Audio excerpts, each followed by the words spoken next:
to South Africa. And when we were there, we had the chance to meet with a Zulu elder named Credo Mutwa. The conversation went the way most traditional conversations go. Credo Mutwa began to tell traditional stories from his history and from his culture, and that was by way of introducing us to Zulu culture, but also a way of finding out how we're related to each other. Yes. You went far away in the world with this great warrior man. They call it Maui?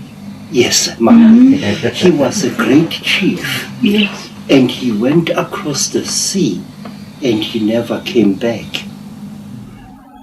Well, there was a kind of a hush in the room because, of course, some of us come from the island of Maui, and Maui is a traditional spiritual figure that figures centrally in Hawaiian culture. And we wondered how this man in South Africa could know about Maui. Maui, the great god man, he left Libya and he went across the world, a brave warrior, and he fished many countries, many islands. He brought them out of the sea. He was a real man, not a story. He was there. Why? Because we also in South Africa, we the black people, we know Maui or Mawela, the one who crosses the ocean. He was a real man. He went away to the land of the sunrise and never came back. From that conversation and how that brought us back into the ancient connections between Hawaiian people and African people, Credo Mutwa produced this incredible necklace, which must have weighed close to 20 pounds.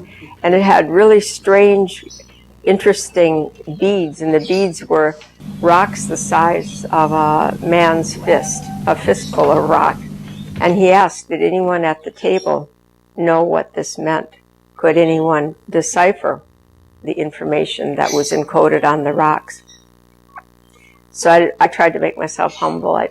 I knew I didn't know what was on those rocks. And the necklace passed from person to person. And then just before it got to Auntie Poi Poi, I saw her hands start to tremble like this, both of them. And I thought to myself, oh, this is going to be good. Whatever's going to be happening, I really want to hear. Ai tapito, ai tapoto, ai kara. In other words, I said the heart. It is the pico or the center of the universe of the woman. Yes, ma'am. This is the top of the head of all things that is to come. The leaf of life will bring forth many in different stages.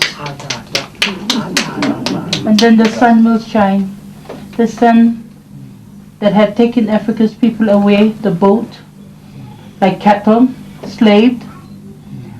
The fruit of the land has been barren. And then the coming back of the children. Again the sea shall arrive, and the fishes shall be like the silver fishes of knowledge, shall come back, and no war shall ever be again. This is what the sundial is telling. Yes, ma'am. It will open up the whole world. The center of the eye says that within the 2012, the year of the opening. Let me grab that. 2, 3. This is a lady from New Zealand who's reading this. And she's reading it exactly as Aunt Maya. And the tribes will again dwell. And the main 2 important tribes that belong to this land will again survive in the ancestral lands again. Credo Mutwa told Auntie that many wise men in his tribe had tried to learn from him how to read this necklace of mysteries, but they weren't able to. I wish all of you, really wish that there had been other Sangomas besides Virginia who hear this. Here is a woman from New Zealand, from Hawaii, who has never seen this thing. but she is reading it, and I swear before God, exactly as I was taught.